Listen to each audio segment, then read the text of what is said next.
For the 78th time, it is time to look at common Magic the Gathering cards and tell you, are they good for Pauper? Mostly they're not, but sometimes they kind of are. Let's start with our first card whenever the internet decides to show it to us. It is Fathom Fleet Border. 2 and a black for a 3/3 Orc Pirate. When this creature enters, you lose 2 life unless you control another pirate. Not amazing. Like, it's fine rate. 3/3 for 3. Pirate typal, I guess, but the idea that you lose 2 life if you don't control another pirate, that's fine. You can probably manufacture ways of getting the pirate so you don't lose the life, but then you just pay 3 mana for a vanilla 3/3. Okay. I mean, there's so many other pirates you could play and pirate cards. I don't think pirates is the worst thing to build a Pauper deck around, but this card doesn't go in there. Not at all. Not at all. We will give this a... I think just for the opportunity cost, honestly, this is a 1. This is a 1. You can just find so many other cards that would go in that deck rather than this, and that's the only deck it would ever go in. Next card, get this trash off my feed. It is Augury Raven. It's 3 and a blue for a 3/3 bird. It's got flying, and it also has Foretell for 1 and a blue. So during your turn, you can pay 2 and exile this card from your hand face down, cast on a later turn for its Foretell cost. So you can either pay 4 mana for this bird, which is fine, or you can pay 4 mana over 2 turns for this bird, which is fine. It's fine. It's not good, though. Blues creatures are generally not very good, and this, I think, is slightly better than most when you think about it, like the rate-wise. 3/3 flyer for 4, that's not bad for blue, but blue doesn't really want this. It's... just fine cards are not good enough to play in Pauper. That's just kind of the deal. Let's give this a... I'll give it a 1.9. 1.9 just for the rate. But not all that great.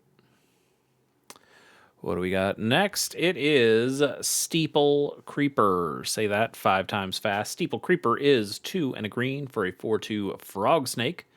You can pay 3 and a blue, and this creature gains flying until end of turn. That is a lot of mana to give something flying until end of turn. Woof. It's cool that this thing looks like a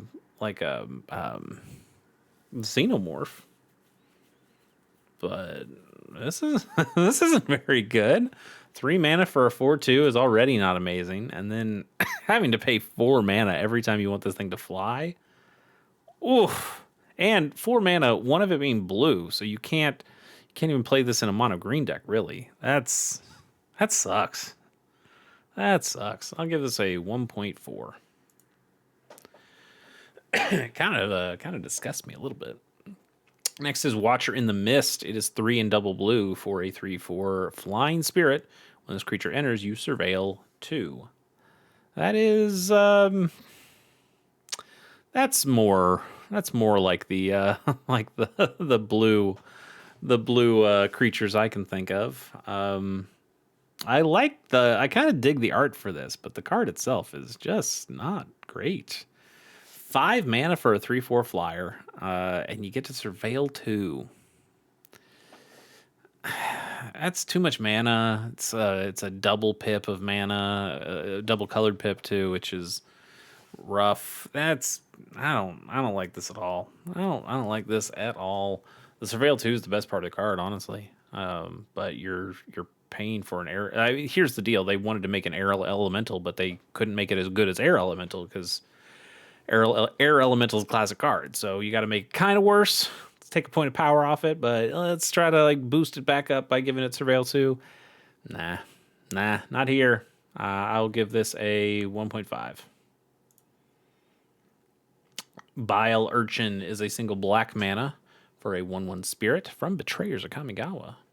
You can sacrifice this creature and target player loses 1 life.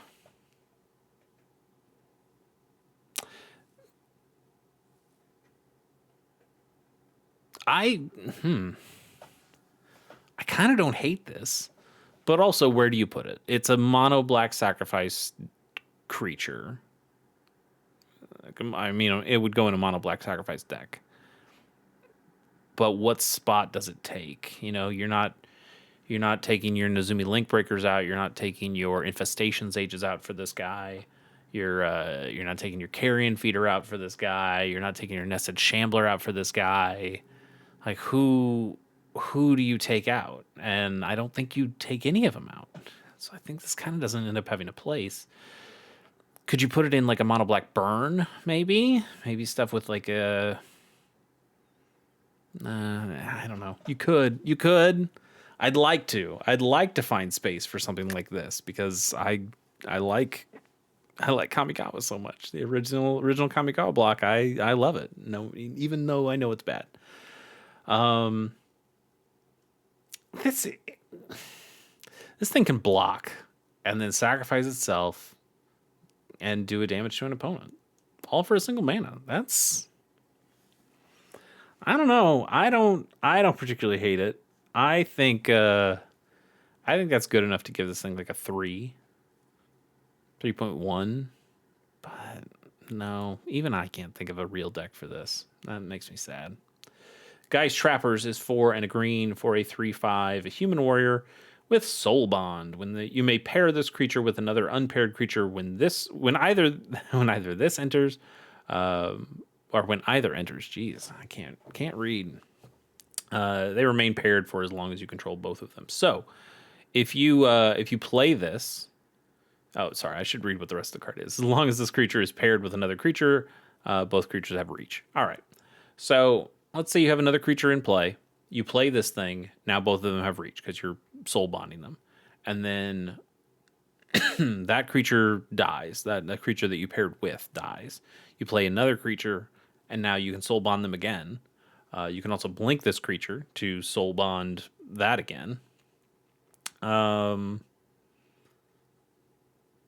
because they have to be unpaired. So you can't just every time you put a new creature down, pair that creature with this thing, because those things are paired at that point. But if you blink it, or bounce it back to your hand, or sacrifice it and recur it in some way, those are all ways of allowing you to rebond, or killing the other creature that you bonded with, and then rebonding with another thing. It's interesting. I've always found Soulbound to be kind of interesting, but I've never really put it into a deck. I got really close on one time because I thought I had a really cool idea for it, but I ended up not using it. Maybe someday we'll talk about that. This is not very good though. This is 5 mana for a 3/5 with reach. Sometimes it has reach, and giving 2 creatures reach is not very good. Like it would need to give some kind of power and toughness boost. It would need to give better than just reach. That alone is not very good. Not enough. Let's give it a 2.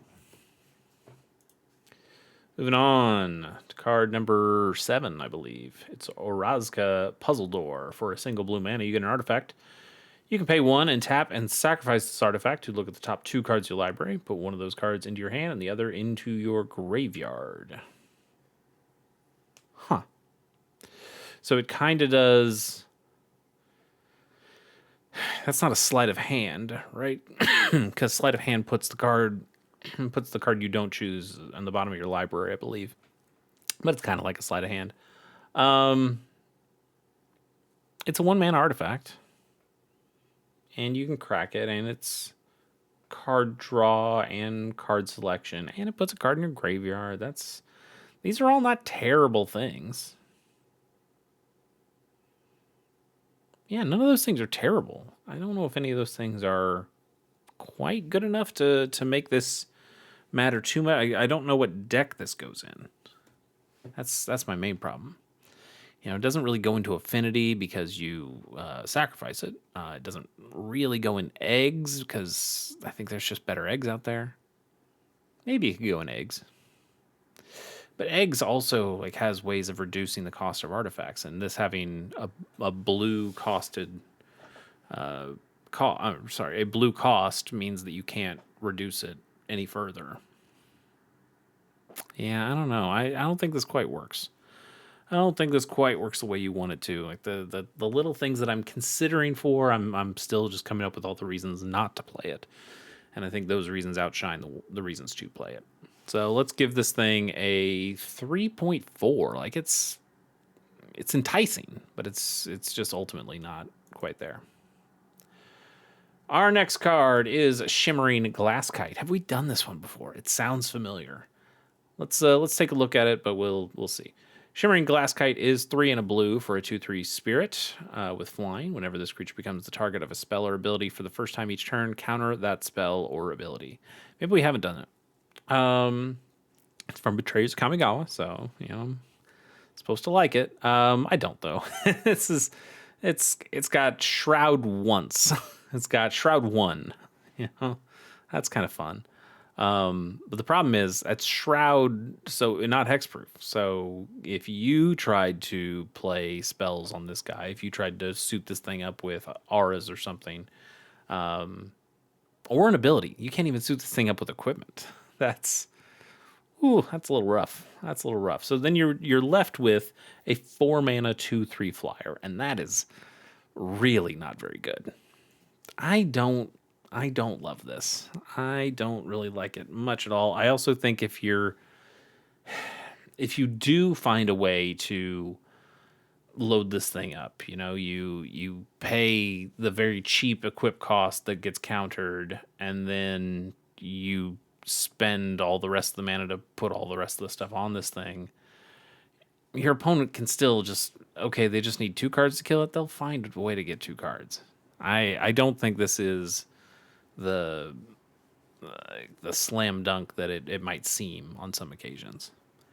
Yeah, I'm not the biggest fan. I'll give this a 1.5.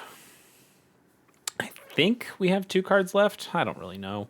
Bloodright Invoker is 2 and a black for a 3/1 Vampire Shaman. For 8 mana, target player loses 3 life and you gain 3 life.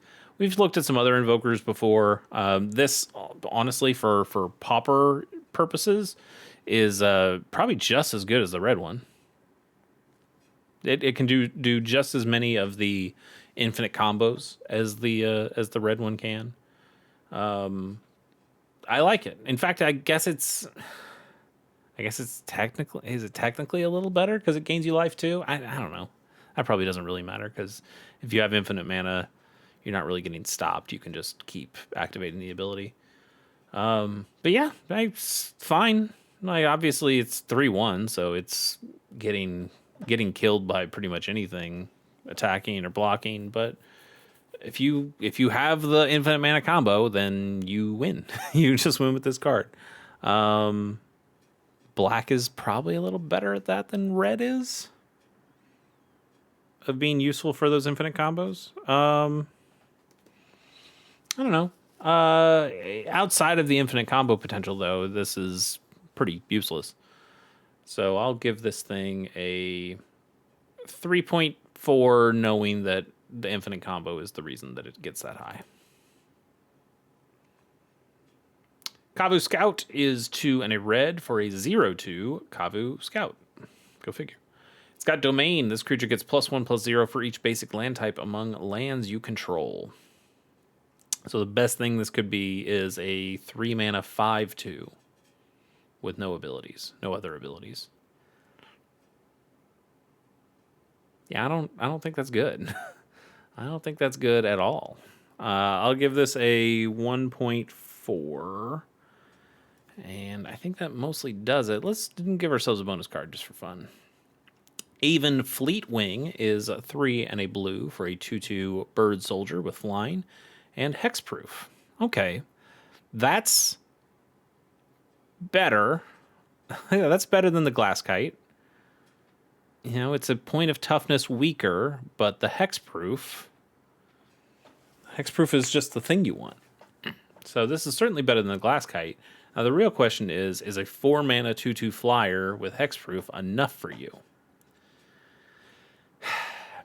And I don't think it is. Like, Bogle's decks don't really want this because it comes down on the board too late. And then, okay, now it has turn 4. You play this card, and you go, okay, well now turn 5, I can load up my Avon Fleetwing with a bunch of stuff and get in. It's too slow.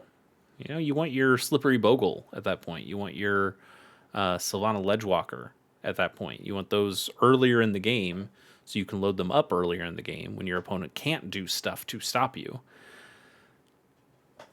This is too slow. So even though I love the art, I love the idea, it is too expensive. Too expensive, comes down too late in the game, and just isn't quite good enough. I like the card though. I'll still give it like a 2.5, but it's not all that great. That is it for today. We will catch you tomorrow. Till then, see ya.